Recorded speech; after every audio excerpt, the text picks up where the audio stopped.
pinned on the fact how much he loves abortion. So as a Catholic, you're going to go see the Pope. It's like, hey, yeah, I'm pro-abortion, but on the good side is I'm going to save some of the death penalty. Yeah, and so I'll let the killers, let the fetus die, but I'll let the murderers live. For more on this story, visit our website, afn.net. Australia will send a former U.S. Marine back home to face charges. He illegally trained aviators from China. Fox reporter Evan Brown. Daniel Dugan used to be a U.S. Marine pilot, but U.S. prosecutors want to try him for allegedly training Chinese military pilots to land on aircraft carriers. Dugan has been living in Australia since renouncing his U.S. citizenship, but also spent years in Beijing. Australian officials have been holding him in a maximum security prison for 2 years, as he's been fighting extradition, but now Australia's Attorney General says Dugan has not convinced him he shouldn't be sent to the U.S. for trial. Dugan denies any wrongdoing, though is facing 60 years in prison if convicted. A Canadian conservative activist does not believe Prime Minister Justin Trudeau will resign from his party's leadership, despite calls for him to do so. AFN's Chad Groening has this story. The Canadian leader continues to face growing discontent over his leadership, and a rising number of his own Liberal Party are calling for him to resign. Trudeau has been in power for nearly a decade, but his popularity has waned in recent years over a wide range of issues, including the high cost of living and rising inflation. Brian Rushfeld is the former president of Canada Family Action. My take on it is that Trudeau will not step down, and in fact, one of the reporters from CTV said, I believe she's got it right, that Trudeau will not step down and he can't be forced out. There is no mechanism to turf him out of the leadership of the Liberal Party. My take is that Trudeau will not resign. They can't force him out, so he will continue to be our prime minister until October election. Rushfeld says once that election is held, polls indicate Trudeau and the Liberals will be toast. They were down at 20%, which is the lowest they've been in 45 years. The Liberal Party has destroyed itself so bad that the next election is going to put the Conservative Party in a massive majority. Rushfeld says he can hardly wait for October of 2025 to get here. I'm Chad Groening. In final news, at least one person is injured after drones crashed at an Orlando light show. The drones were a part of the show, and the person injured is a 7-year-old boy who suffered a chest injury and had to undergo open heart surgery. His mother spoke to Fox News Orlando. The biggest thing is him right now and just figuring out what's wrong, because I don't know if you heard, they were saying his oxygen 10-0. You're okay, baby. You're okay. Yeah, he keeps stopped breathing. The drone company has wished anyone injured a speedy recovery and says it regrets any inconveniences it caused. In final news this hour, if you're driving somewhere for Christmas this week, you can expect cheaper gas prices than this time last year. AAA has today's national average for a gallon of regular at $3.04. It was $3.12 a gallon on this day in 2023. And that's all our time for now. Find more news on afn.net. Thank you for listening.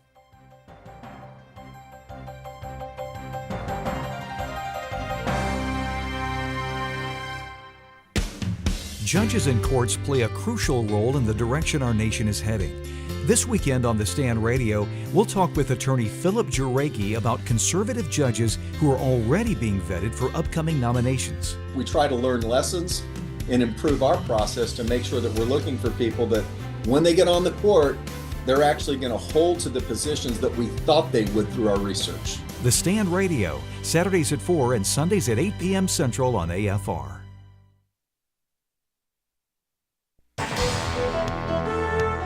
Welcome to Today's Issues, offering a Christian response to the issues of the day. Here's your host, Tim Wildmon, President of the American Family Association.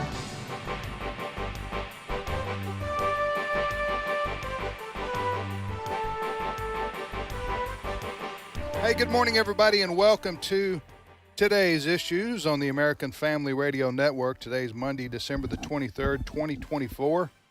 And as always, we thank you for listening to American Family Radio. Well, the panel today includes Wesley Wildmon. Good morning, Wesley. Good morning. Christopher Woodward. Good morning. And Ray Pritchard. Good morning, Brother Ray. Good morning, Tim. How you doing today? I'm doing great, man. Appreciate you asking. raised in Kansas City. We're in Tupelo, and we and the folks are listening all over the country. How's the weather in Kansas City today? It's, seems like what it should be 2 days before Christmas. It's cold. It's chilly. Right. It's, Wesley, it's good hunting weather up here in Nice. Kansas. I like it. Okay, good. What about the wind then? Well, a little bit of wind, not a whole lot. Okay. And, Not unbearable. it's in the 30s, but it's not in the 20s. That's so good. Oh, we're doing good. Pretty happy up here. Wesley came out of the woods to come do the show. That's right. Literally. You're literally in the woods this morning. What That's time did you right. get up and go to the woods? Woke up at 4:30. Yeah. The reason for that is I got a 30-minute drive to get to my hunting spot. So Right. Was the big buck out there? No, I saw a buck, not the big one, but I did see. Okay. But to Ray's point, they were moving. There was deer where you were was good deer hunting weather, and where we are is good deer hunting weather. It was about 26 this morning, light breeze, and then and now it's up around 40. So no meat for the freezer this morning. The meat part came from my son. He shot 3 in 3 sits, so we've already got that taken care of. Now we're trophy hunting. The freezer's already packed. Freezer's packed. Okay.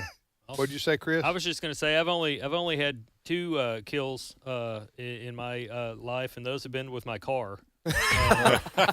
One of them was right before Christmas, the first Christmas I was here. Oh, first If Christmas. we're going to start talking animals with your car, then I'm going to be in that game. Yeah. The second one was earlier this year, right after I paid off my car.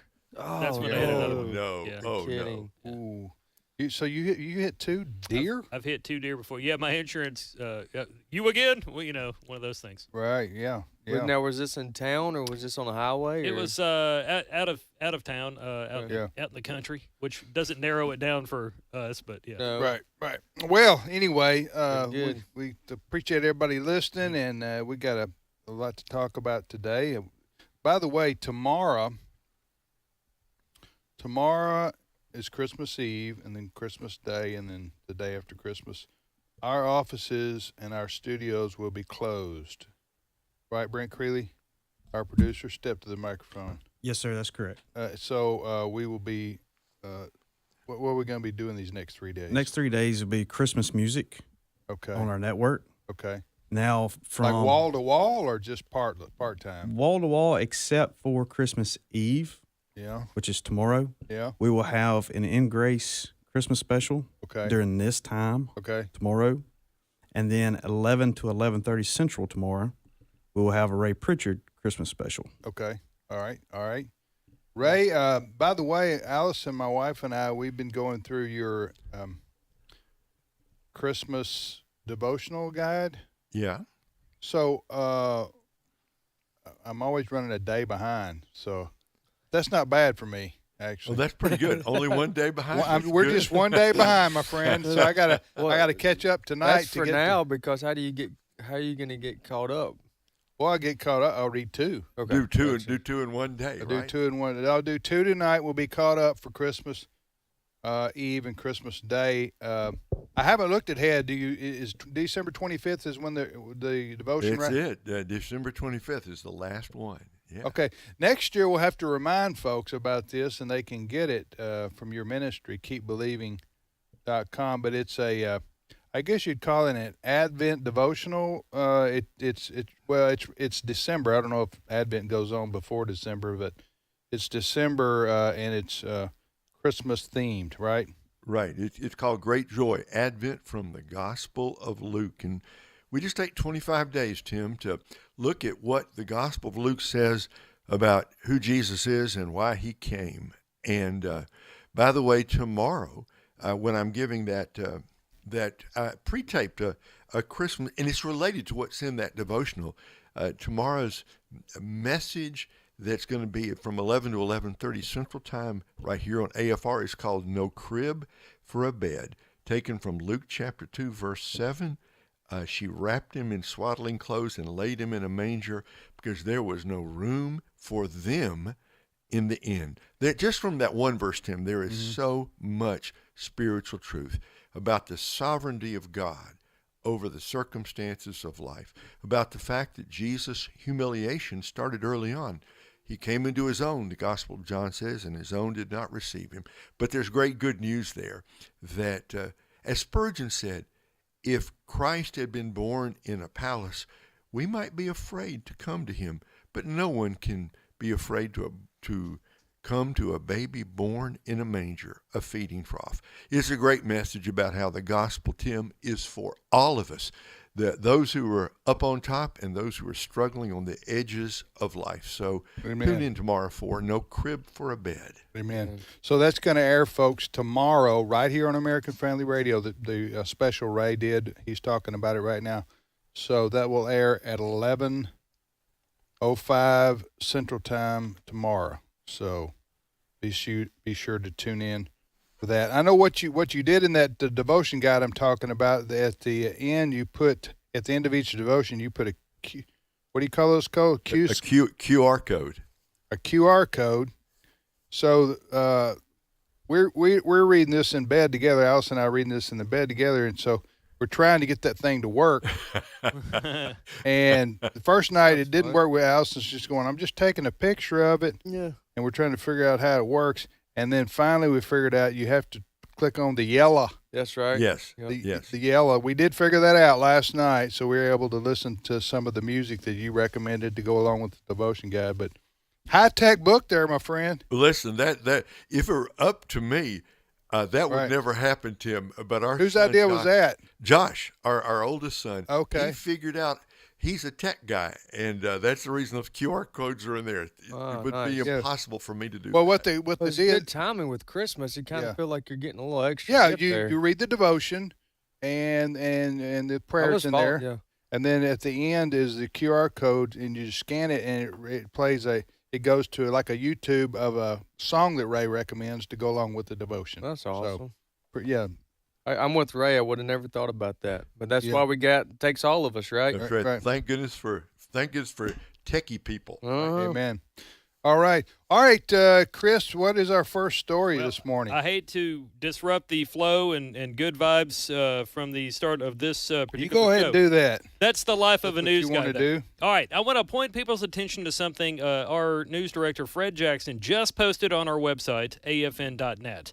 I'm reading from it now. It says the House Ethics Committee on Monday, today, accused Matt Gaetz of, quote, regularly paying women, including an underage girl, for relations and purchasing and using illicit drugs, all while the Florida Republican was a member of Congress. This was a 37-page report, which includes explicit details of parties and vacations that Gaetz, now 42, took while he was a member of Congress. He has filed a lawsuit seeking to block more information from this report being released. Gaetz says it contains, quote, untruthful and defamatory information that would significantly damage his standing and reputation in the community. Yeah, that does bring me down, Chris. It's breaking news. Nobody wants to hear that story. I got you. I take no joy in sharing it. I know. This is Matt Gaetz, the representative from Florida. He has a lot of enemies. Yes. So let me ask you this, just one question. You may not know the answer to this. I thought that when he resigned from Congress, about a month ago?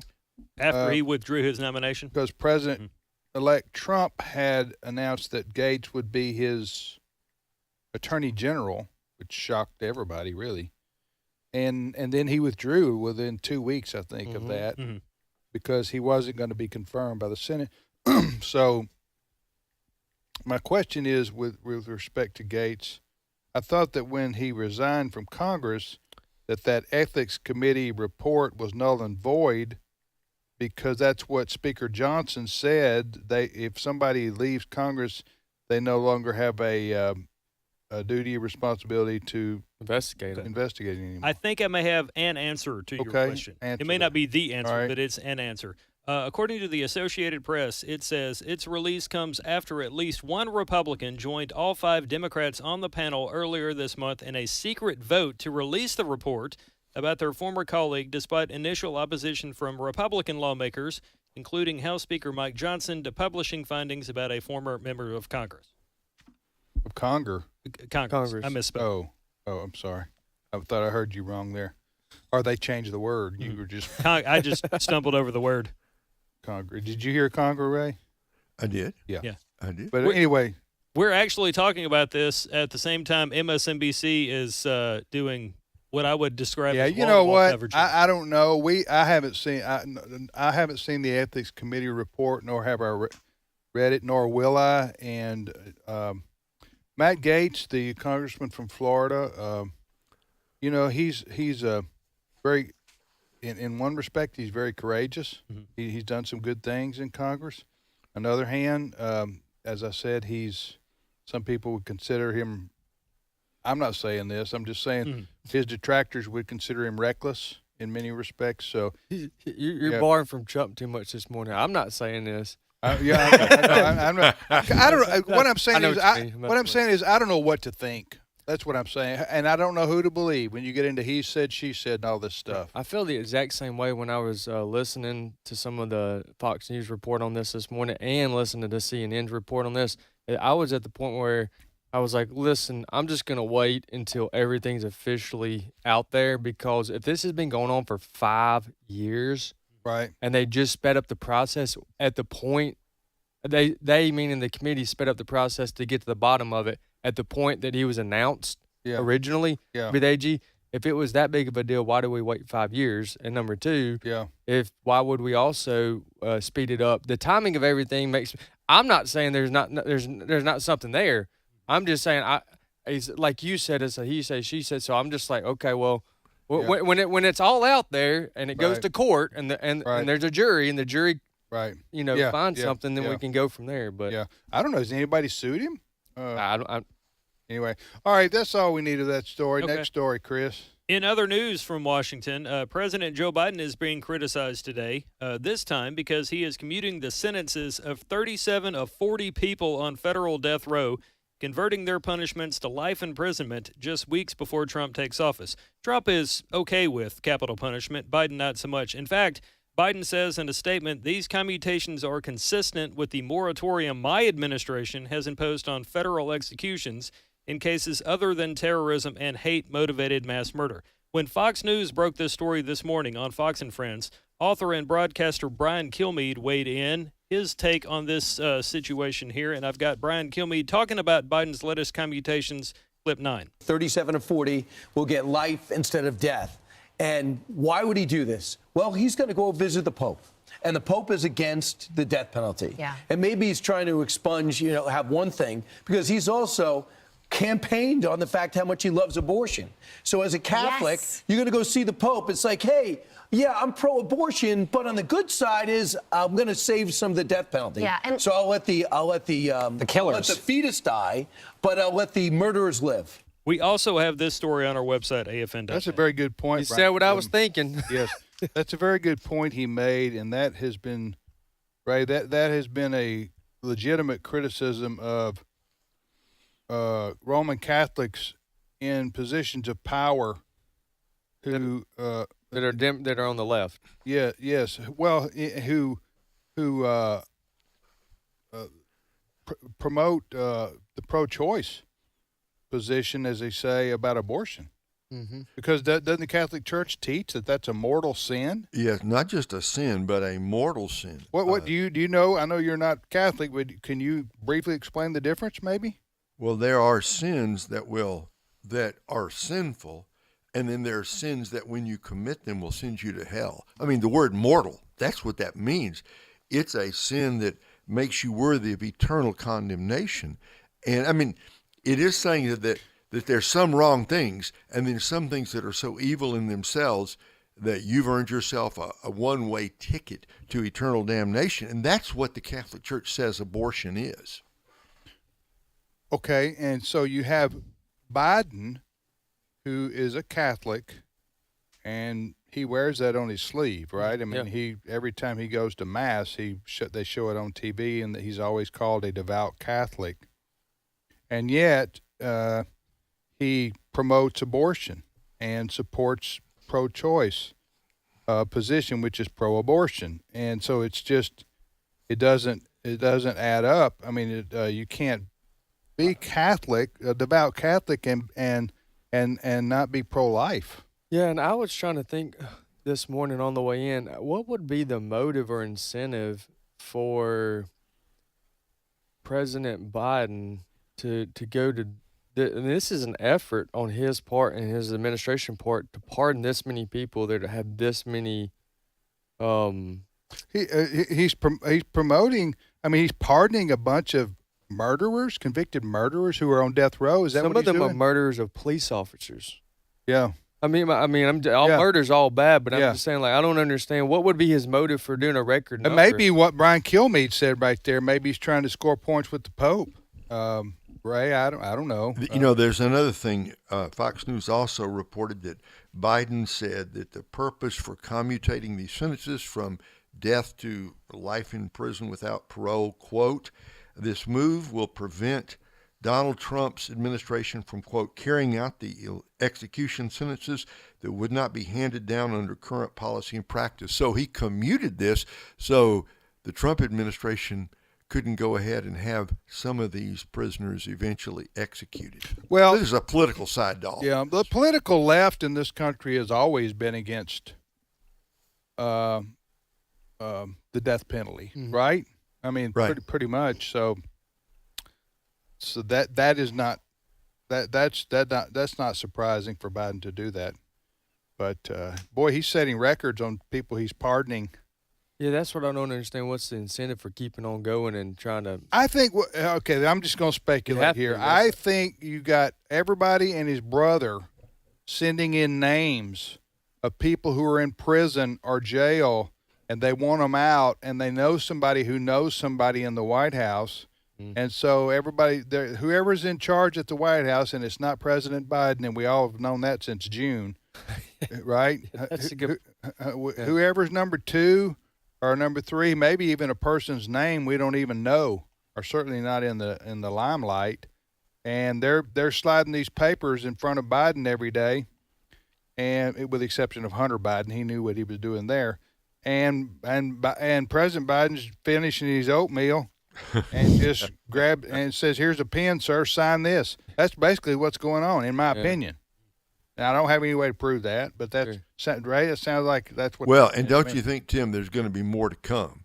I think he's going to be. What, he's got 2 more weeks, 3 more weeks, something like that. That's right. I think we're going to see much more of this. Yeah, it's he's just making he's shattering all records. I'm talking about Biden is for pardons and commutations. By the way, we've had Jenna Ellis on to talk about this before. Chris, do you know the difference between a commutation and a pardon in layman's terms? Because Jenny gets into all this lawyer talk, and we just using $5 words and stuff. And full disclosure, I have a BA in communication, and my only law experience that's in college all you need, brother. Was mass Give media us a law. BA in communications All right. definition of a commutation. According to Merriam-Webster. Oh, you're cheating right there, Chris. You're going to the dictionary. The act of a pardon is the excusing of an offense without exacting a penalty, a release from the legal penalties of an offense. A commutation, in short, is basically when you change their sentence that they were given. Okay. So they're still going to have a consequence. They haven't taken away the guilty Now, part of it. To be clear, like Biden is not saying these murderers, these people that were convicted of doing awful things, are getting out of jail. He's just changing their death penalty to a life sentence. I don't agree. Oh, I got you. Okay. He's not saying, hey, you may have done all these bad things, but you go ahead and roam the streets. It's still a head scratcher and upsetting to many people, which is why people like Brian Kilmeade said this is wrong, and here's my 2 cents. Ray, do you think the Bible supports the death penalty? Oh, sure. Okay. Sure. Mm-hmm. Genesis chapter 9. Yep. Genesis chapter 9, Romans 13. That's also where you started the government. That's where. That's right. That's where Genesis 9. That's right. That's right. But isn't that murdering somebody? And then isn't that a violation of Scripture when you fry them? I shouldn't have talked so crudely. Excuse me. Look. When you kill them in a just read the law of Moses. But Genesis 9, which is what happened, Noah into the flood, establishment of human government, as Wesley said, those who shed blood by the hand of man, their blood shall be shed. That's in Genesis 9. Then you have death penalty in a number of places in the law of Moses, and then you have Paul reinforcing that in Romans 13, that the that the magistrate does not bear the sword in vain. There are some people made in the image of God, and we should say that, some people made in the image of God whose crimes are so vicious, so heinous, so premeditated, they are such an outrage to the human conscience. They have forfeited their right to be part of human society. They've forfeited their right to life. That's in the Old Testament and in the New Testament. And there's a distinguishable difference in Scripture and the language, and I'm not Greek or Hebrew or anything like that. However, there is a distinguishable difference between murdering and killing. Absolutely. Yeah. So, yeah, but some people use that and misuse that. Yeah. They say the Bible says thou shalt not kill. This is somebody who's against the death penalty will tell you the Bible says thou shalt not kill, and here you are supporting killing it. Yeah. And but what the Scripture means is thou shalt not, or what it says in other places is thou shalt not murder, right? Right. Well, that's correct. In fact, the Hebrew that's used there in Genesis 20, which the King James said, thou shalt not kill. Right. And modern translations much more accurately say, you shall not murder. Right. What you gonna say, Chris? Ecclesiastes 3:3, probably don't have to tell Ray this, but Ecclesiastes 3 verse 3 says, in the King James as well as the New International Version, there is a time to kill. A time to kill. Well, it's the same place where is that the same place where it says there's a time for everything? There's a time for everything, including a time to kill. I've always kind of took that as meaning there is a time for things like the death penalty. Okay, you can't, correct me if I'm wrong, fellers, here. And we're probably a good thing we're about to run out of time for this half hour because we did prepare to talk about this. We didn't tip off Ray or anybody. I was going to ask these questions. So you can't always apply Old Testament teaching or admonitions or prescriptions to modern day society, can you? I mean, No, it's not a one-for-one thing.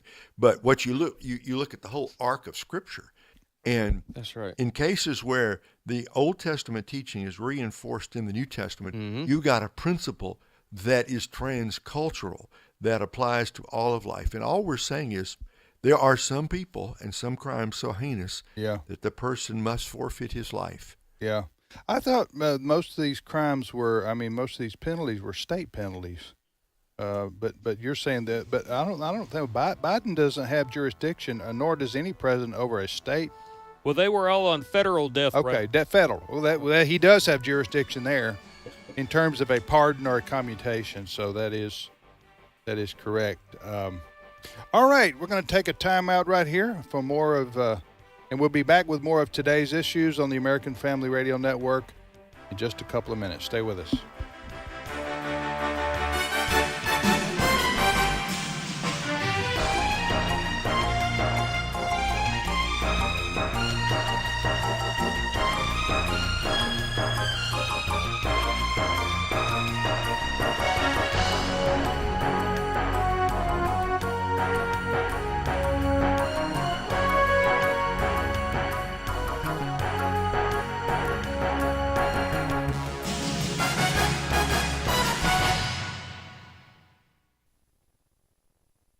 It's my turn.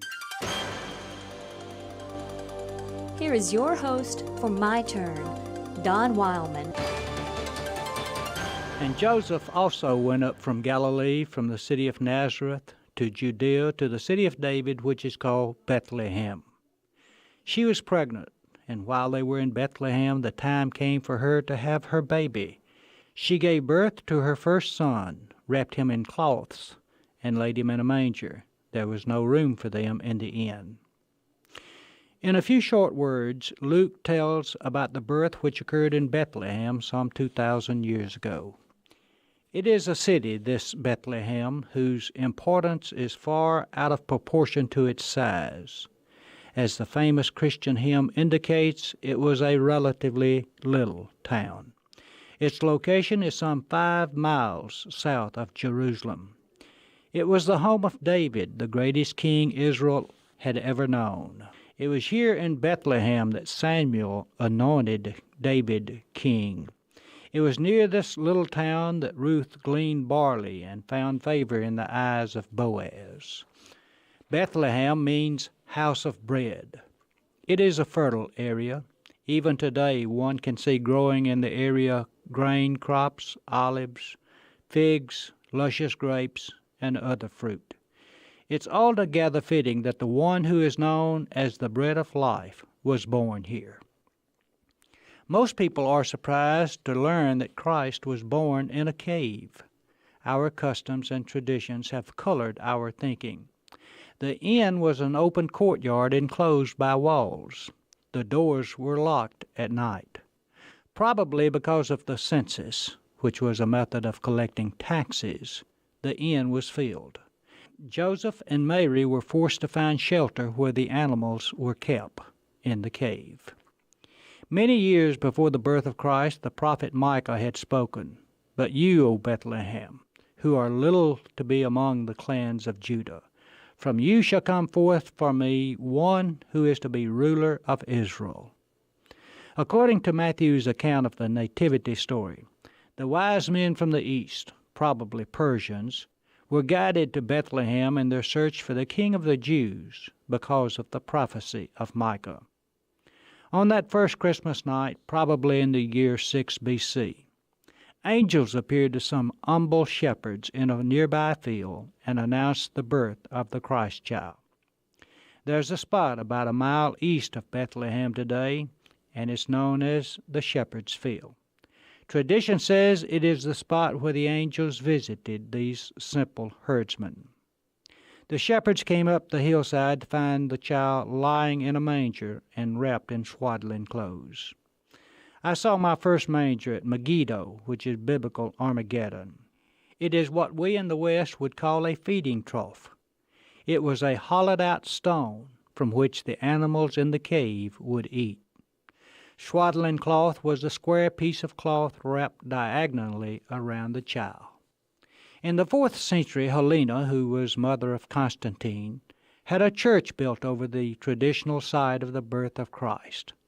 The building which stands on the site today is the oldest building of continuous use for Christian worship in the world. It was built by the Emperor Justinian in the 6th century. Today we call it the Basilica of the Nativity. A visitor can enter through its simple 4-foot-high front entrance and descend some stairs and see the spot where tradition says Mary gave birth to her son. It is indeed one of the astounding facts of history that one born in such humble surroundings and to such simple parents has changed the life of humans upon this earth more than any other person or group of people combined. And it happened in Bethlehem, just like the book said it would. This has been My Turn with Don Wildmon, a production of the American Family Association. In him we were also chosen, having been predestined according to the plan of him who works out everything in conformity with the purpose of his will. Ephesians 1:11. American Family Radio. This is today's issues. Email your comments to comments@afr.net. Past broadcasts of today's issues are available for listening and viewing in the archive at afr.net. Now, back to more of today's issues. Hey, welcome back, everybody, to today's issues on this Monday, December the 23rd. Thank you for listening to American Family Radio. I'm Tim with Wesley and Chris and Ray. And I just want to thank everybody for their support this year of American Family Radio. Many of you listening to me right now have written checks or made donations to AFR and AFA, and we thank you for that. We just wanted you to know we appreciate it very much. It allows us to have a radio network like you're listening to right now. We can't do that, obviously, without the financial donations of listeners. So we appreciate it very much. All right, Chris, what is your next story? All right. This one could very well have been the lead had we not had the other things that we unfortunately had to discuss. But the person, the man arrested for setting fire to a woman. Hey, hold on just a minute. I'm serious about this. Okay. I want to warn people what we're about to talk about. It's a national news story. Yes. You can see it's all over the news. I was reading about it on the New York Post this morning.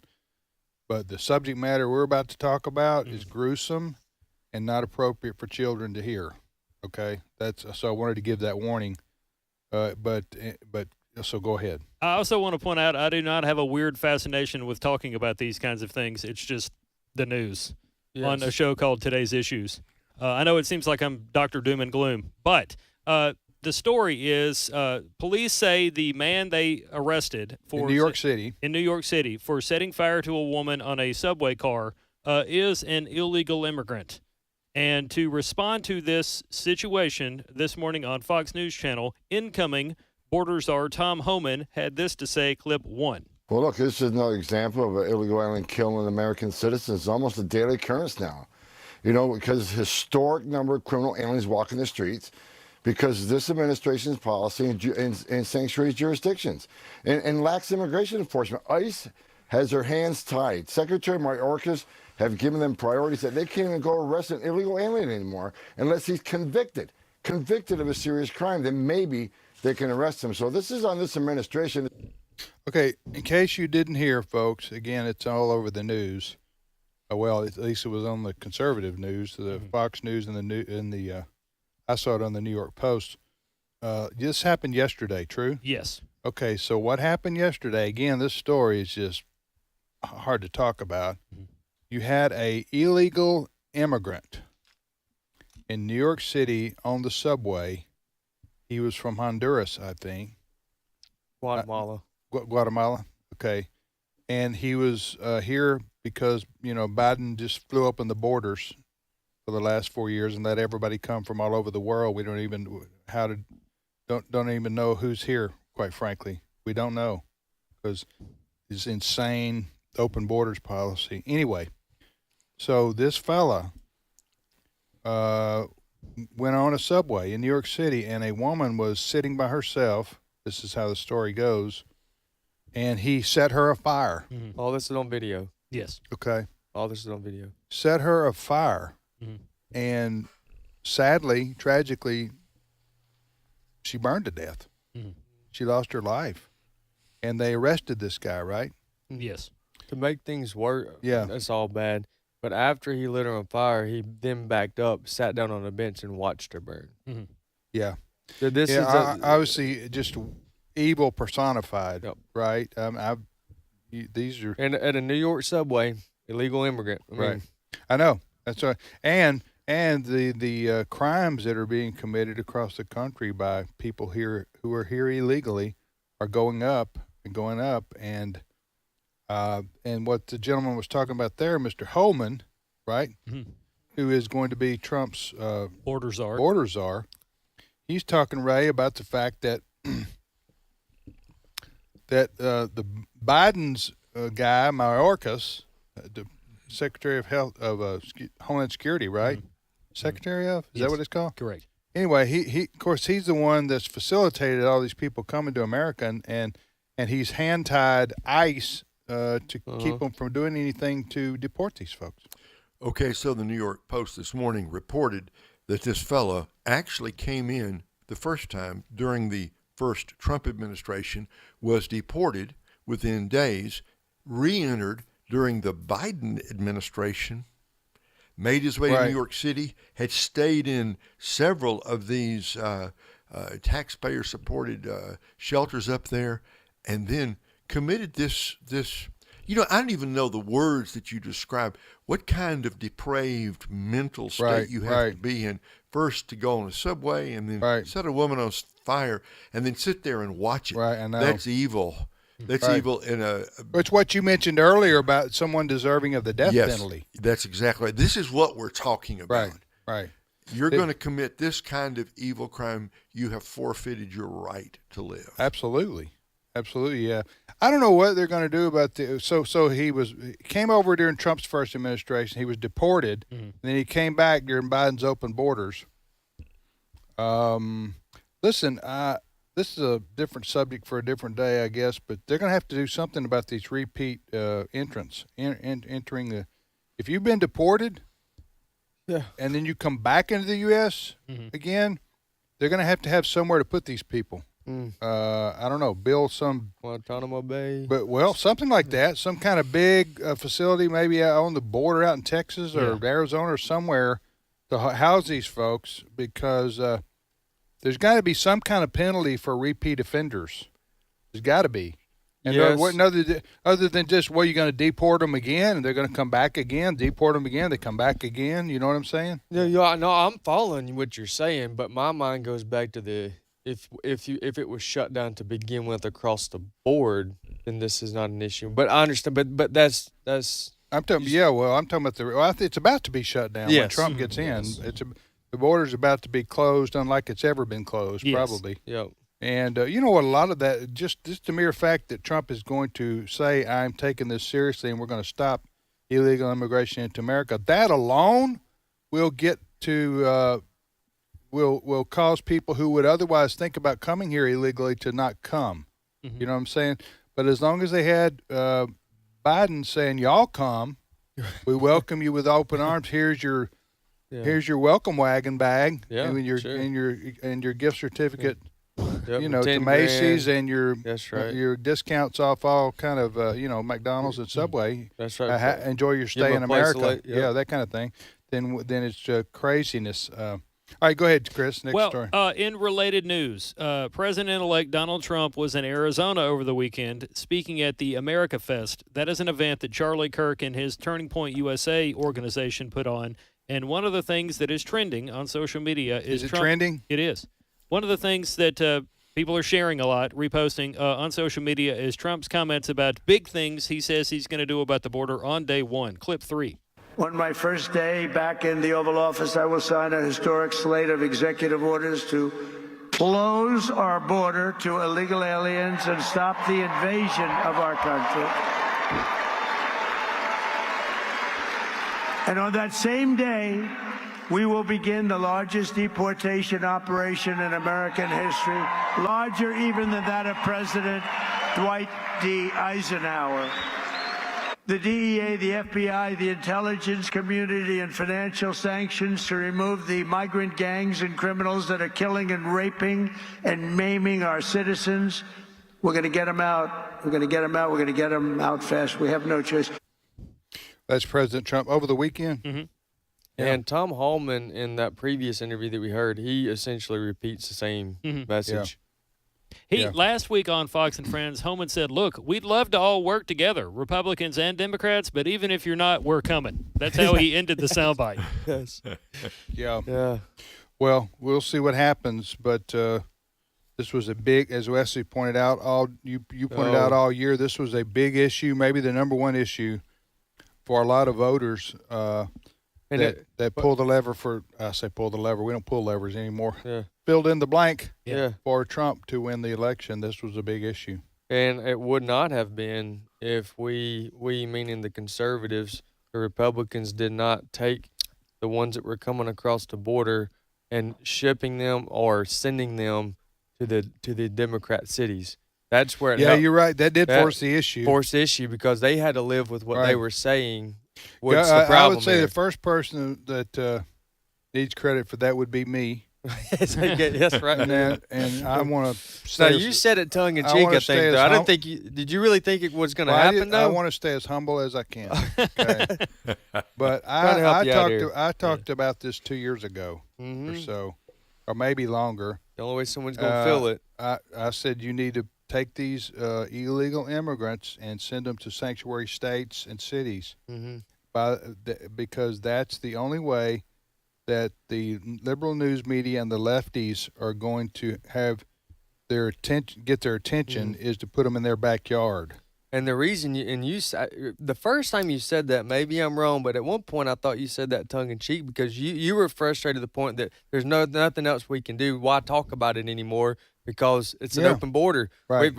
President Biden at the time swiped 110 executive orders that had to do with the border. Yeah. And so you were just saying, wait a minute, I don't, if this is how it's going to go, Our only option is to send them over there. And I kind of laughed Yeah, at you like that's yeah. not going to happen, but apparently.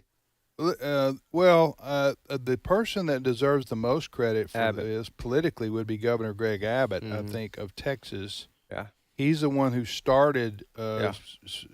sending the buses to New York. And he didn't force anybody to get on there. These illegal immigrants wanted to go to New York Mhm. City because New York City is a sanctuary city, Yeah. and New York City will put you up in a hotel for as long as you want Yes. and feed you. So, I mean, who wouldn't want that, Yeah. right? And then Chicago, the Gave same you type. credit cards. Yes, the Chicago, same type thing. So these big liberal cities, we're starting to get overwhelmed and still dealing with that, and we'll still be dealing with that. A lot of citizens of Chicago who are liberal Democrats are very upset because a lot of money is being used to take care of the illegal immigrants here. And let me just say this too. When I say illegal immigrants, I don't mean to suggest that these people are human beings. They shouldn't be used as pawns. But when you break into another people's country, you don't have a right to say what you get or don't get. Okay, so while I feel sorry for these folks, Some of them. yeah, some of them who've come here because of their impoverished living conditions in Central America, for example, or Mexico. We can't take on a world for that reason. The U.S. is not morally required to let everybody in the world who wants to come here because they're poor. That's false. That's Ray. That's a false view of government. Of government. Go ahead. We can't say, oh, well, we're going to add another million or another 5 million or 10 million, Right. or say to the whole world, come Right. anytime you want, any way you want. Right. No country can survive without borders that are actually governed and where the law is enforced. There is such a thing, Tim, as legal immigration. Yes, And there yes. are millions and millions of people who come to the U.S. Yes. over the years. And in fact, most of us are descended ultimately from legal immigrants who came from other countries. Legal, Right. Legal, Right. as you Legal. say. That's the operative word. Right, legal immigrants. So the immigration is a good thing when it's done legally and it's done under control, but it is not under control at the southern border. It has been out of control. And last thing, Tim, it's been out of control on purpose. That's not Yes, a bug. yes, that's a right. feature of the That's Biden right. policies. That's right. All right, next story, Chris. All right, it sounds like a Babylon Bee headline or story, but I promise you it's legit. I'm a Looking newsman. forward to Trust this me. one. Looking forward to it. Okay, Donald Trump wants to take back U.S. control of the Panama Canal. And I have audio of Donald He Trump. sent Ray Pritchard down there to Yeah, do some he was our surveillance. envoy. I wasn't supposed to say that out loud. Yeah. It's a secret mission. Here is some. I had to cut this down a little bit because it was pretty long. Here is some of Donald Trump talking to Tucker Carlson about his idea, Trump's idea of taking back the Panama Canal. Clip 4. Such an incredible engineering marvel. We sold it under Jimmy Carter. We sold it to Panama for $1. The following day, they quadrupled the amount of money that ships had to pay to get across. They didn't lose one ship, and now they've made it much bigger, and now they've widened it. They've doubled it, right? They've more than doubled it.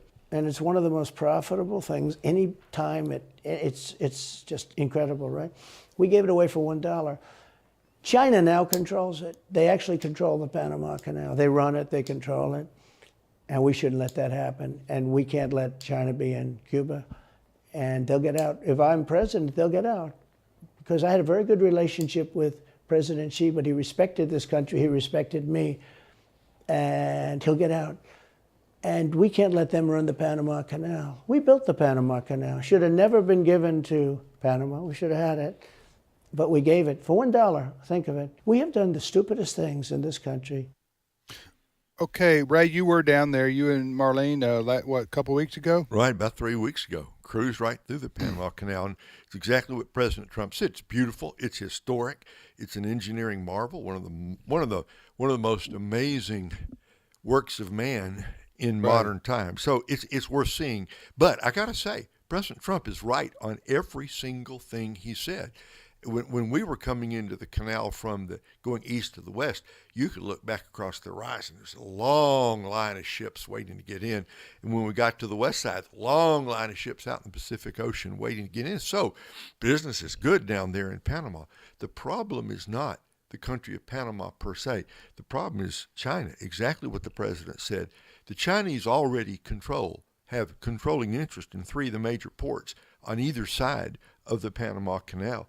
They largely control the, every boat that passes through has to pay some amount of money, from $100 to $500,000 to it could be $1 million or more. So what the Panamanians have done, I think, with Chinese prodding, they've raised, and 75% of the ships that go through are coming to or from the U.S.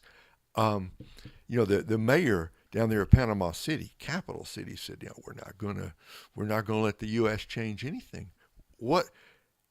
This isn't about the U.S. and Panama. I found, this side note, Tim, I found that I met a number of the Panamanian people. Wonderful, beautiful country, and the Panama Canal has been a boon to the economy of Panama. Has made it into a beautiful part of Central America. The solution here is exactly what the president said, to get the Chinese out of Central America, because they're trying to buy their way into control. And I'll tell you this, Tim, the U.S.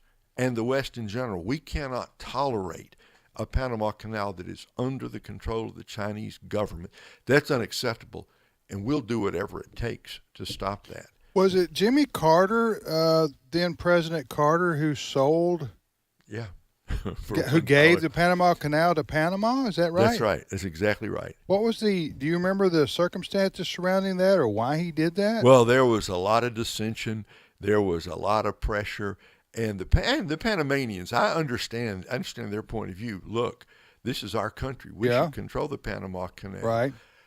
But we couldn't come to any kind of agreement, so there was a huge political debate. Which took place in the late 70s, but the treaty was passed, and for $1, we sold the greatest work of modern man, the most amazing engineering achievement. We sold it to the country of Panama for $1. I think there are 2 parts to this, Tim, to solve this, and I'll bet look, I don't think we want to send the 82nd Airborne down to the Panama. That's not going. We're not going to do that. We're not going to do that. We're not going to send a land. Look. We did Panama a favor in the 80s when we helped them. We got rid of Noriega. Remember that? Yeah. When that guy, he was a bad guy. And the Panamanians agree with that. They generally very positive about the U.S. The 2 things that have to happen to solve this are, number one, we got to say to Panama, you are not going to use Chinese influence to raise the rates over and over and over again.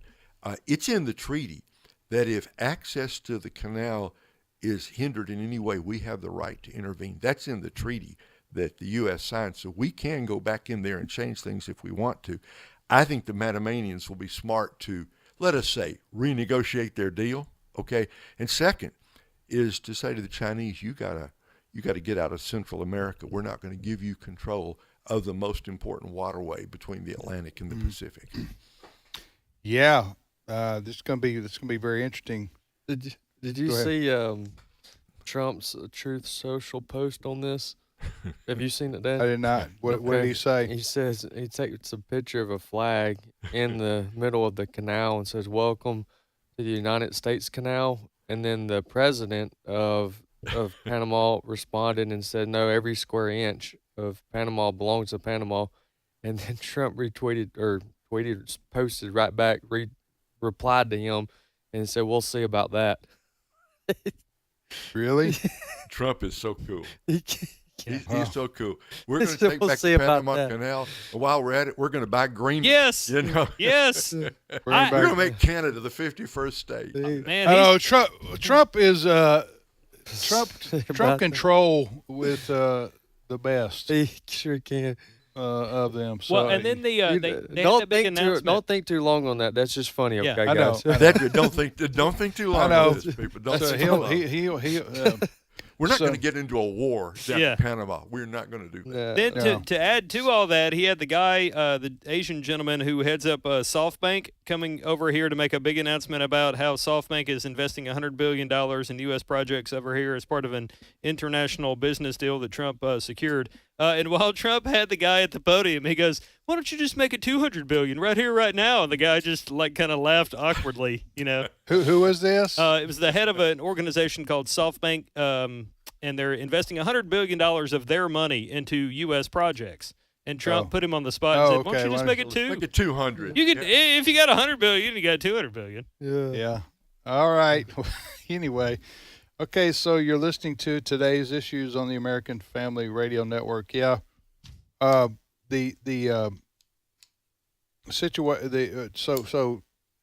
listen, President Trump has a lot on his plate coming up. I mean, we have a lot of challenges facing our, well, that's always true, right? I mean, President of the United States has always got challenges and issues to deal with, and it doesn't stop. Of course, you sign up for that, right? So, and Trump's been president for 4 years. He knows that. So, but you got a lot of issues to deal with coming up that a lot of folks, myself included, we're just glad there hasn't been a broader war start somewhere around the world while Biden's been, asleep, taking naps and not been the president. This is a tenuous time. It's a dangerous moment because everybody knows Joe Biden, he's not in full control. That's the nicest thing you can say. Right. If ever there was a time for bad actors to act, it's the time between November the 5th and January the 20th. So far. Yeah. Makes me wonder if China is not going to attack Taiwan now. They would have already done it by now. I say try to take Taiwan physically. In the same way Russia did Ukraine. Yeah. Which they've not accomplished that mission, by the way. No, that's right. Yeah, that's true. But they did. Because now would have been the time, right? Seems to me. Yeah. For China to. Some would have thought they were going to do it after maybe election they day had saw come the fact. Maybe they saw President Trump being elected coming. Talking about the Chinese, right? You know what I'm saying? Right. Well, either way, they missed their window just about.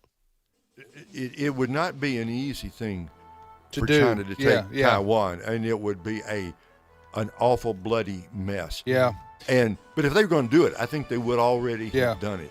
Maybe there are different ways to take over countries. You don't have to just invade with your military. That's right. You can incrementally, stealthily take over somebody's economy by getting control of their money and so forth and so on. And reliability, what they rely on you for, which is economy. All right. Well, just to report the news from the world of college football, Ohio State just scored again. So they. I'm sorry, Tennessee fans. I'm sorry, but Tennessee had a great season, but they were no match. No match for the Buckeyes on Saturday night. We'll be back in 5 minutes. Stay with us. The views and opinions expressed in this broadcast may not necessarily reflect those of the American Family Association or American Family Radio.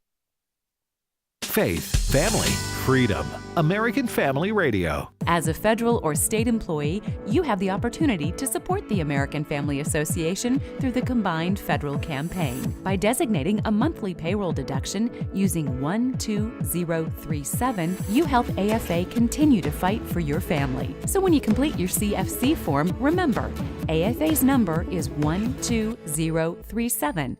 And thank you for your help.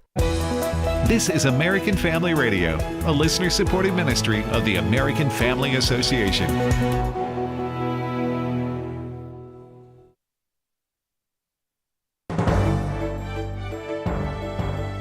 For American Family News, I'm Robert Thornton. The House Ethics Committee today accused Matt Gaetz of regularly paying women, including a 17-year-old girl, for sex and purchasing and using illicit drugs, all while the Florida Republican was a member of Congress. The 37-page report by the bipartisan panel includes explicit details of sex parties and vacations that Gaetz, now 42, took part in while representing Florida's Western Panhandle. The findings conclude that he violated multiple state laws related to sexual misconduct while in office. Find more at afn.net. Police have arrested an illegal immigrant suspected of killing a woman aboard a New York City subway. Here's Fox's Todd Pyro. A migrant from Guatemala arrested in connection with the death of a woman who was lit on fire and burned to death on that New York City subway train. High-level NYPD source telling Fox News Digital he entered the U.S. illegally in 2018. According to the NYPD, around 7:30 yesterday morning, the suspect approached a sleeping woman on a train and lit her clothing on fire with the lighter. The video shows the suspect then sitting on a bench afterward and watching the unidentified woman burn to death inside that subway car. The suspect was apprehended after 3 high schoolers recognized him from images released by the NYPD. Officers finding a lighter in the suspect's pocket when he was arrested. The suspect was previously arrested in Arizona, but the cause for that arrest is unknown. Parents and conservatives received an early Christmas gift after the Ohio legislature passed the Parents' Bill of Rights last Wednesday. Here's AFN's Bob Kellogg. Linda Harvey of Mission America, headquartered in Columbus, explains what's in the bill. The Ohio Bill of Rights is a bill that will require schools to get appropriate consent for any health care matters involving their children, and to notify parents in advance of any sexuality instruction, and then the parents would have to opt in. Harvey further explains the bill also requires the notification of parents if a student is receiving counseling. So there's not going to be counseling behind a parent's back on gender ideology and sexual orientation. There was a tremendous amount of opposition by all the usual suspects, and, one transgender person after another. Of course, the teachers' unions were against it. She adds that an amendment to the bill allows for religious instruction release time, so schools will have to come up with a policy to accommodate that. I'm Bob Kellogg. Practice makes perfect, even for robots. Here's Fox's Eben Brown. You've no doubt seen videos of humanoid robots demonstrating tasks. Tesla's Optimus bot comes to mind. But those robots need years of training to perform even simple tasks, calibrating its mechanical fingers to move and grab correctly. But now a consortium of university scientists are introducing Genesis, a simulation for robots that mimics real-world physics, which speeds up robot training 430,000 times. That's enough to cut a decade of robot training into a matter of hours. Genesis is open to contributions and use via GitHub, making it non-proprietary and accessible to anyone. Eben Brown, Fox News. Communities in North Carolina continue to recover from Hurricane Helene. Here's Fox's Jonathan Seri. Despite significant improvements, much of western North Carolina remains in recovery mode. Enhanced tap water monitoring is ongoing, and police are urging people to avoid some of the parks that are still closed because of hidden debris and unstable ground. In Swannanoa, a small town just outside of Asheville, volunteers have been helping to restore a mobile home park, and residents say they are heartened by the ongoing outpouring from volunteers. Hurricane Helene struck North Carolina in late September. And according to Governor Roy Cooper, the storm caused at least $53 billion in damages and at least 103 deaths in the state. In-person shopping makes a comeback amid a record-spending Christmas season, according to Fox Business. Total spending this year is expected to be at least $24 billion higher than last year, according to the National Retail Federation. That's all our time for now. Find more news at afn.net. I'm Robert Thornton.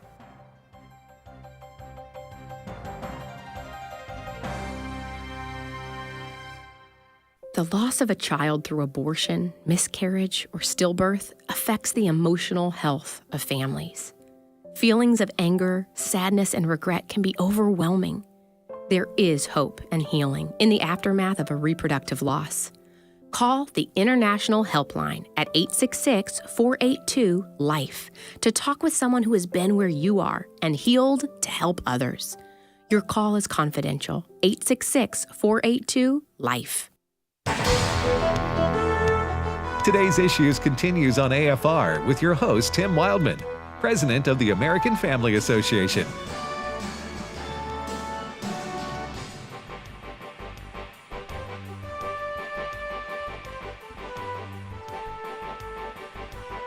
Hey, welcome back, everybody, to Today's Issues on the American Family Radio Network.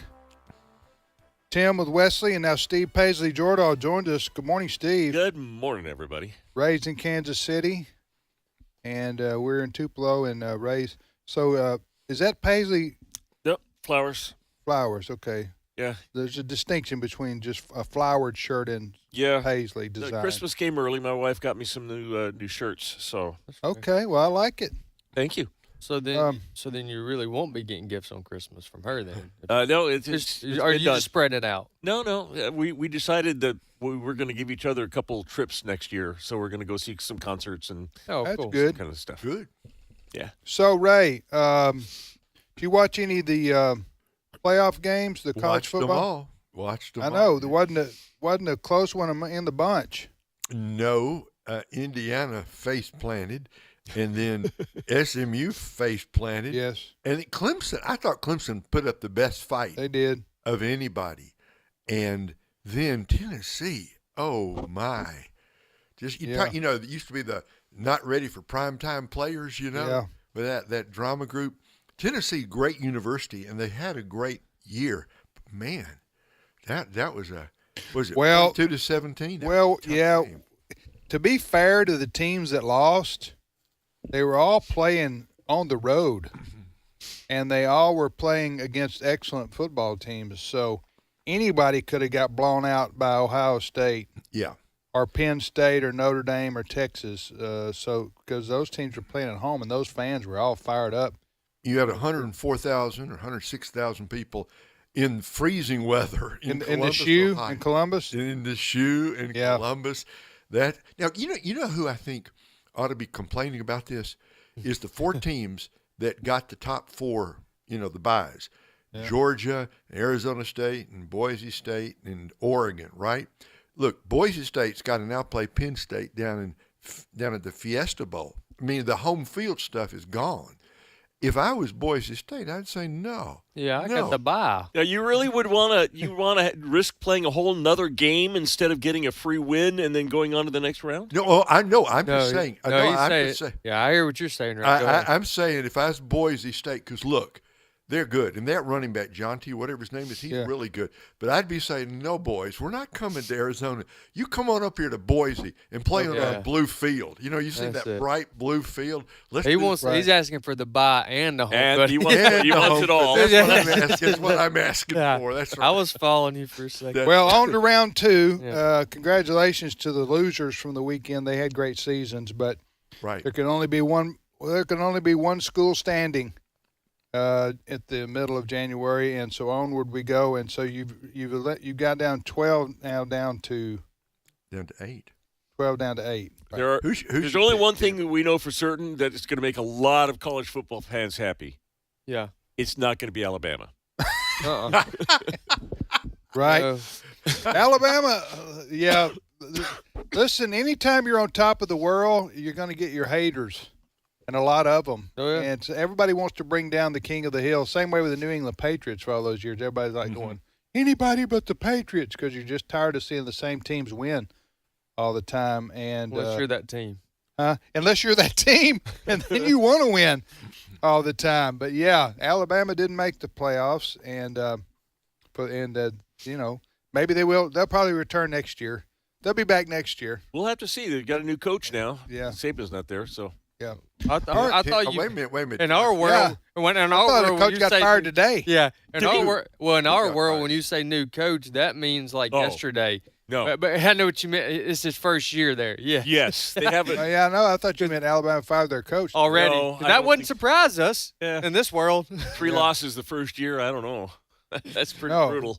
Well, he won't be the coach next year if he loses 3. I'll tell you that right now.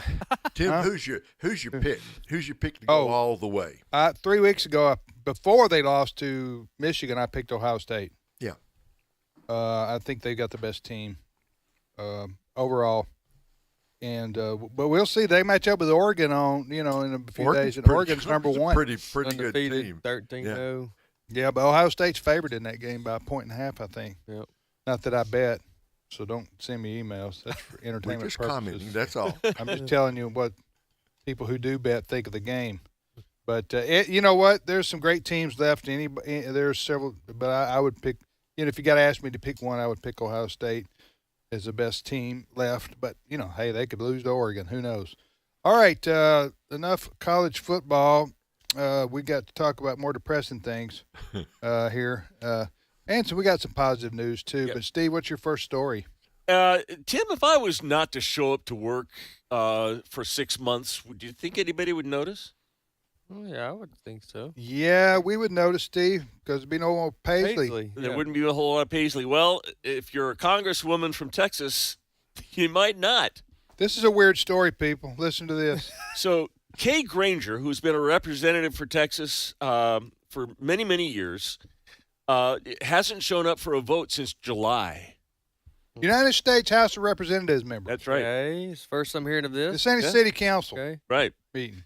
And so someone all of a sudden noticed that they haven't been casting. She hasn't been casting votes. They wanted to know where they were. Someone went by her campaign office. It was closed up and locked up. You call the office. You got an answering machine. They finally found her in a rest home. She had checked herself into a rest home. How long has she been there? She's been there since about July. And and her son says that her decline has been very rapid. She's mental decline. She has dementia, and so they put her in a rest home. And they just forgot to tell. I guess public? they forgot to tell the public. Yeah, She apparently wasn't in D.C. anymore representing them. That's wow. By the way, a rest home, otherwise known as, is that same as like a nursing home or like a assisted living type situation? It's an independent living facility, but it has a memory unit. I got you. So yeah, she's in some mental decline. And Well, I everything. I don't know what that to is think bizarre. About that. Yeah, 'cause on one hand you go, you think you tell somebody. On the other hand, how come nobody asked? Yeah, I know. Yeah, how is that possible? You could. How the hell? I know you would think the news media. The way Ray said The that. How's news that media possible? would be asking questions after 3 or 4 weeks of missing votes and things. I don't know. That's bizarre. She's 81 years old. Wouldn't the Republican? I mean, it was really tight. I mean, Yeah. we've talked about before the margin in the House. Yeah. Very, very. Didn't somebody? Well, she would have won a re-election. No, she's retiring. She did not run in 24. Yeah, this Oh, is. she didn't run. She didn't run in 24. She was retiring, so she was going to be out anyway, but she just disappeared. I sure hope the Babylon Bee gets a hold of this one. Right, I know. That's like a Babylon Bee story, except it's real life. Where in Texas is this? I believe it's somewhere in the Dallas area. Let me look. Because those people should be ashamed of themselves. For not noticing? Yes, absolutely. For not For not noticing. That's so shame them, Steve. 7th district of 12th district, Texas 12th, which is That's some laid back people right there. Right? You know it? Okay. it is in Dallas Fort Worth. It's Say the least. It's just west of Dallas, Okay. incorporating some of Dallas and some of Fort Worth. All right. Okay. All right. Well, God bless her. I appreciate you bringing that one in. I hope Needed she a has good a laugh. hope she has a wonderful rest of her life. So she checked herself into a place. A rest yeah. home, a mental care facility. So has her time serving run out? She's still on hers. She's on the But she's roll. retired. She's still alive, man. Well, yeah. Why are you From her asking questions job. like that? From her job, but she's not dead yet. Yeah. Oh, no, my bad. no, we Yeah. don't think. I mean, Right. I So, misinterpreted what she you were saying. technically still has her duties and right, she's responsibilities. technically still. But you also mentioned she's retiring. So She's I retiring. guess when's that date, or do we know? January 20th. Okay. Or actually, no, January 2nd when the new Congress is sworn in. Okay. Yeah, that's one of those things probably should have been on the checklist. Yeah. Give keys to the car to my son. Make sure I call my sister and tell her what's going on. And, resign from Congress. Maybe I want to do that. Anyway.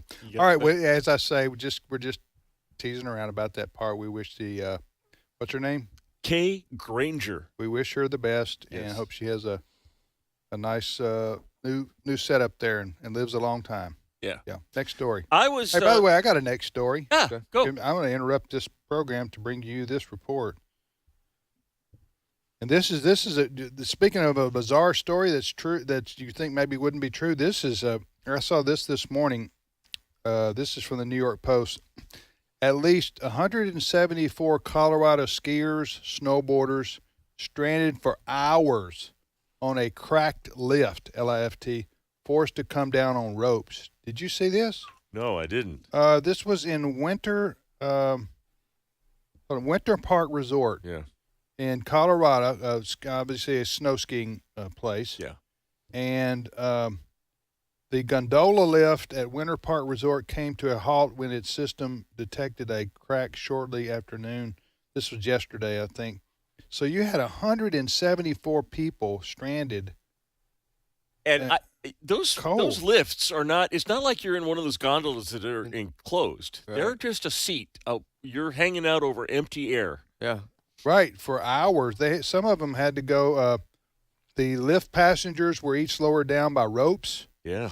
The process took around 5 hours, leaving some riders stuck in the air for the better part of the day. At least it was a day, right? Ski patrollers reached the cabin of each suspended gondola from above and lowered the passengers' equipment to the ground before using a rope attached to each seat to safely move everyone back to the ground. So if you're the husband that told your wife, look, this will be real quick. We'll use the restroom when we get back. Right. Oh, man. That's that's awful. That's another whole. That's not good So, at all. Husband will never live that one down. They don't have like intercoms or loudspeakers on those lifts. What if you're one of these people and it Don't just know stops? what's going on, You right? had no idea what's going on for hours? Yeah, you're having to check your news cycle. If you have your phone Local. with you, yeah. Yeah, local. Right. Well, and it's a bad feeling when you hear that thing go womp, womp, and then it stops. And you're swinging there. Well, stops and I've been on those things before, and you think It's like in a movie. Yeah, and I think one time it stopped for 5 minutes. But can you imagine hours and somebody's having to walk beneath you, yell up to you to say, "Hey, we'll get to you when we can," type situation. But 174 people were stranded for hours and hours here in what did I say? Winter what? Winter Park. Winter Park. Where's that? It's in the Colorado? Rockies. Winter Park Resort. Winter Park Resort. So yeah, make sure you've taken care of business before you get on there. Winter Park is, Maybe stuck for a while. Winter Park is south of Denver. Yeah. Or east of Denver. They're probably not going to use that in their advertising materials. Yeah, I would think not. Hey, come to Winter Park Resort, where you too could be stranded for hours and enjoy the romantic views out over the Rockies. While you hope that a blizzard doesn't roll in. Man. Oh, yeah. All right, Steve. Next story. All right. Everybody made it safely down, by the way. I'm glad to report. Good to know. Yeah. I was doing some show prep. So did you guys talk about the Texas suing the NCAA over women in? We have not. Okay, well, Texas is suing the NCAA over over its allowing men into women's sports. So this is they're suing them under non-discrimination on the basis of sex education. No, I'm sorry. That was what they are challenging, a bill that's called the Non-Discrimination on the Basis of Sex Education Program. What they are saying they are charging them with failing to deliver on a promise. So, like, it's a business charge that they said that you were going to come and see women's sports. Instead, you're seeing mixed gender sports. So you're false advertising. Interesting. Okay, that's one angle I hadn't heard before. Yeah. The rule would have outlawed individual states from banning participation in single-sex sports, but this is Texas Department of Defense. What's the law? Justice Department in Texas decided. Ken Paxton? Yes, Ken Paxton's department decided that they were going to sue over this, and they said because you say you're coming to a women's volleyball match, but then that makes and sense. all of a sudden you're not seeing a women's volleyball match. Yeah, but I bet that didn't go on in Texas. You're talking. Yeah, boys playing girls sports. Is that going on in Texas? They did have a couple of track County athletes by county is a different. year or so ago, but I hadn't seen anything about it lately. Yeah, this proposed rule, though, would have applied to Texas. It would have been a federal rule. So that's why they're challenging that. Yeah. So, by the way, Biden's administration is dropping their lawsuit. Yes. Or is it a lawsuit?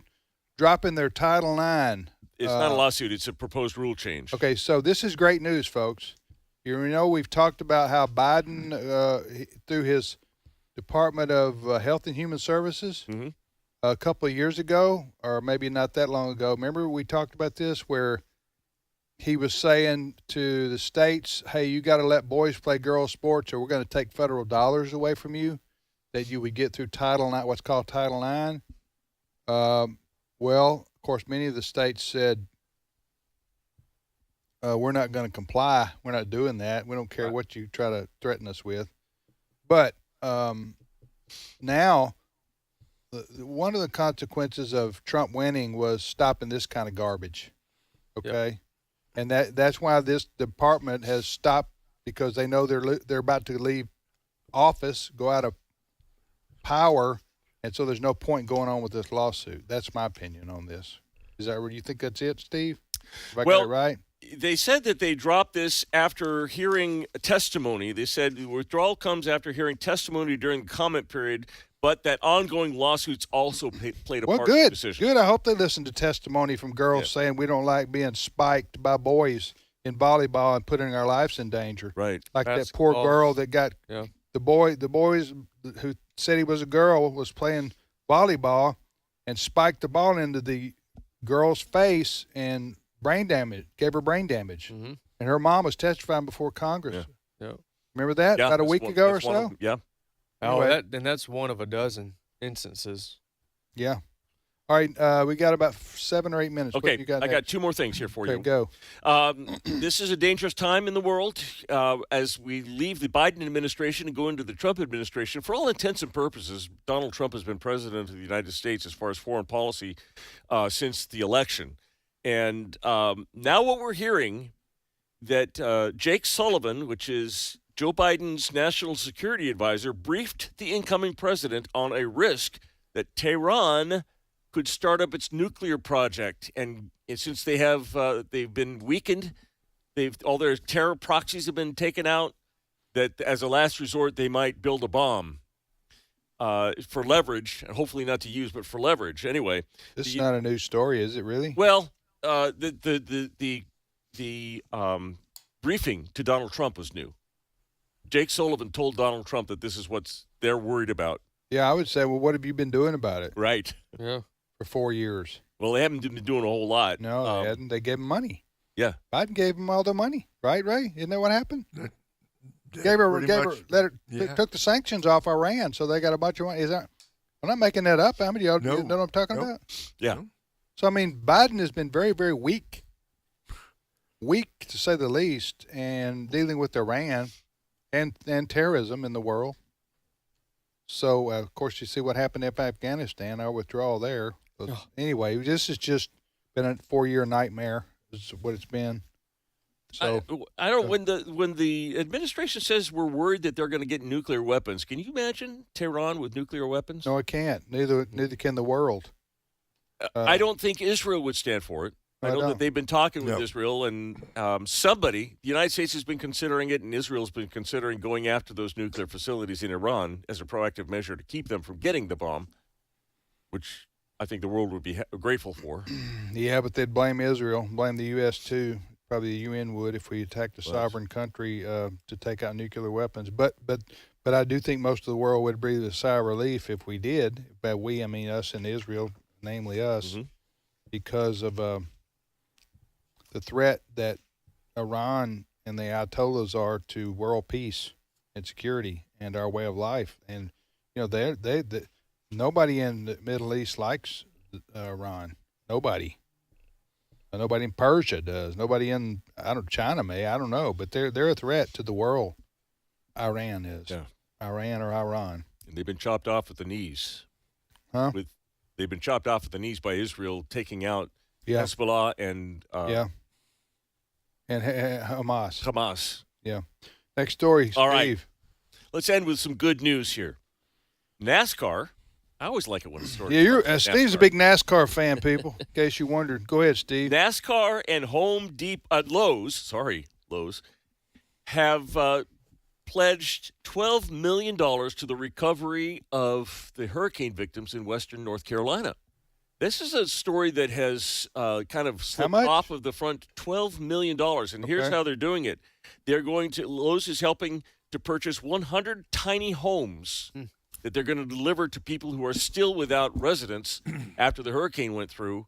So they're going to give them a little tiny home so that they have something, and they want it to be in place by Christmas. That's a creative way of doing it because they don't have the time or resources. That really maximizes what they're able to do. Yeah. They don't have time or resources to build their houses for them, but a tiny home for people that are. You familiar with that, Dad? Tiny home? Yeah, tiny home. Yeah, I've seen it on TV. Yeah. So 100 units arriving for families before Christmas Eve, literally bringing them home for the holidays. Lowe's, of course, is one of NASCAR's major sponsors, has been forever. So they're doing some good because this is a story that I kind of wanted to keep up with. Yeah. Because it goes off the front page. You know, we have an election. We've had so much stuff happen between then and now that we forget that there are people still suffering from that hurricane. They're still without homes. Yeah. In western North Carolina. Yeah. I know the Billy Graham Samaritan's Purse has been still on this too. Well, so. good for NASCAR and good for Lowe's. I know that I think Lowe's, I think their headquarters is in Charlotte or somewhere. It's either North Carolina or South Carolina. I've forgotten. I believe it is, and that's kind of why they're. That's big NASCAR country, of course. Yep. Talking about North Carolina, but hey, that's a good story that reminds us, for us as Christians, this time of year, be looking for an opportunity to give a gift or serve someone or help someone in need in the name of Christ. There you go. This Christmas, I know in many ways it's already here, but if you haven't already done something, be on the lookout for an opportunity. If you miss Christmas, make it a New Year's resolution. Yeah, absolutely. Lowe's is based in Mooresville, North Carolina. Gotcha. I just add this. So our pastor, Dad and I's, and mine, pastor, he's mentioned before the phrase when you do a good deed as a Christian, to say on behalf of God's love for you, or make the connection in addition to just doing something good. Make the connection that you're doing it on behalf of being a Christian. What your motivation is. Yeah. Let them know. As a another phrase is as a demonstration of God's love for you. We want to give you this gift or help out in this way. Because don't say you owe me one. I just don't think that's not going to work. I don't think that's a scriptural thing to say when you do something for somebody. You, Wesley? No, I don't think so. Indian giving is not the. Oh, you just blew it right there. You just Indian giving. We don't say that anymore. That's right. I forgot. Yeah. I've already lost all. When I saw Trump won by the popular vote, I threw out all my PC. Okay. Okay. All right. Trump won popular vote. All PCs out.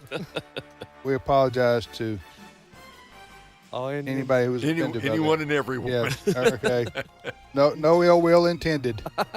You got to learn how to talk, son. I got it. Especially if you're on live radio. I go back. Thank you, Ray. Hey, thank you, Tim. Merry Christmas, everybody. Merry Christmas. All right, folks, we'll be back live on Friday. Okay.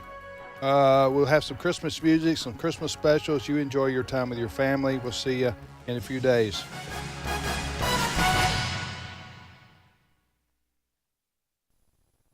Many Christians don't realize that the way they live their life on earth determines the rewards they'll receive in heaven.